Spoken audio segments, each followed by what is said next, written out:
میاں بیوی شیر اور گیدڑ۔ ایک کسان تھا، اس نے فصل بوئی۔ جب فصل پک گئی، ایک شیر آیا اور کھیت میں گھس گیا۔ کسان ایک چھپر پر بیٹھا ہوا تھا۔ شیر نے اسے کہا، نیچے اترو، میں تمہیں کھا جاؤں گا۔ کسان نے کہا کہ ابھی تو میں دبلا پتلا ہوں، میں ذرا کھا پی کر موٹا ہو جاؤں تو مجھے کھا لینا۔ شیر روزانہ آتا اور کہتا، میں تمہیں کھا جاؤں گا۔ کسان اس کے خوف سے لاغر ہوتا گیا۔ اس کی بیوی نے اس سے دریافت کیا کہ خوب کھا پی لیتے ہو مگر دبلے ہوتے جا رہے ہو۔ کسان نے کہا کہ ایک شیر روزانہ آتا ہے اور مجھے ڈراتا ہے کہ میں تمہیں کھا جاؤں گا، میں اس لیے دبلا ہو رہا ہوں۔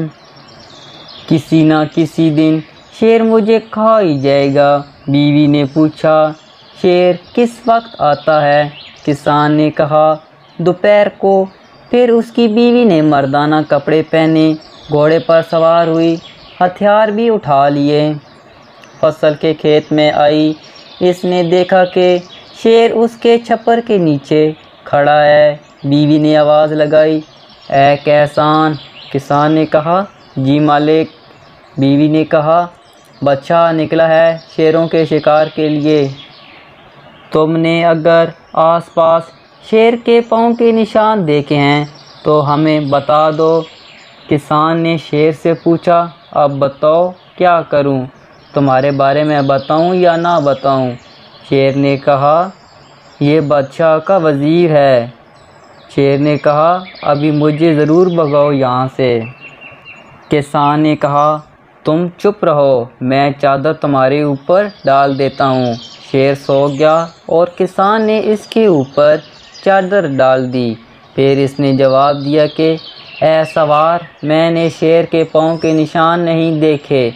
سوار نے پوچھا، وہ موٹی کالی چیز کیا ہے جو تم نے چادر کے نیچے چھپائی ہوئی ہے؟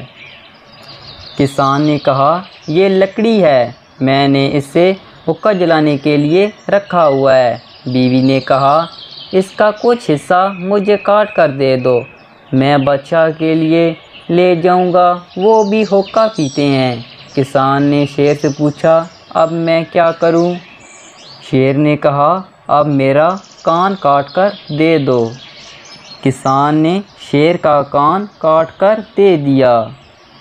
بیوی نے کہا، اس سے بڑا ٹکڑا دے دو۔ شیر نے کہا، اب دوسرا کان بھی کاٹ کر دے دو۔ کسان نے دوسرا کان بھی کاٹ کر دے دیا۔ بیوی نے غصے میں کہا، اس سے بڑا ٹکڑا کیوں کاٹ کر نہیں دے دیتا اس لکڑی کے تنے سے؟ پھر شیر نے کہا، اب میری دم کاٹ کر دے دو۔ کسان نے دم بھی کاٹ کر دے دی۔ بیوی نے کہا، تم تھوڑا سا کاٹتے ہو، تم چھوڑو، میں خود آ کر کاٹ لوں گا۔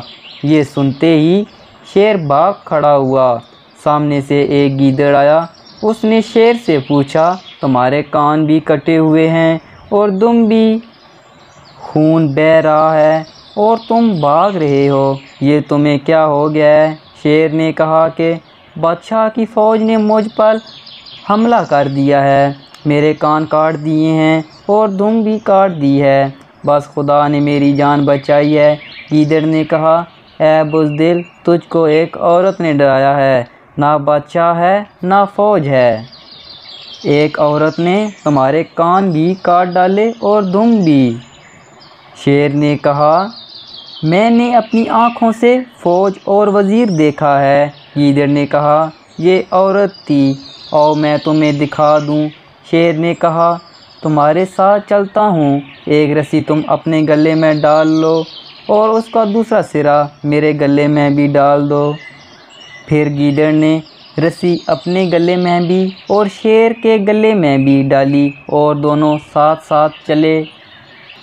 سوار نے دیکھا کہ شیر کو گیدڑ کھینچتا ہوا لا رہا ہے۔ اس نے گیدڑ سے پوچھا کہ تم نے بادشاہ سے وعدہ کیا تھا کہ میں 14 شیر تمہارے پاس لاؤں گا، اب صرف ایک لے کر آئے ہو، وہ بھی کان کٹا۔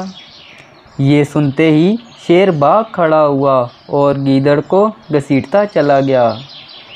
گیدڑ کا سر تن سے جدا ہو گیا اور ٹانگیں بھی ٹوٹ گئیں اور وہ مر گیا۔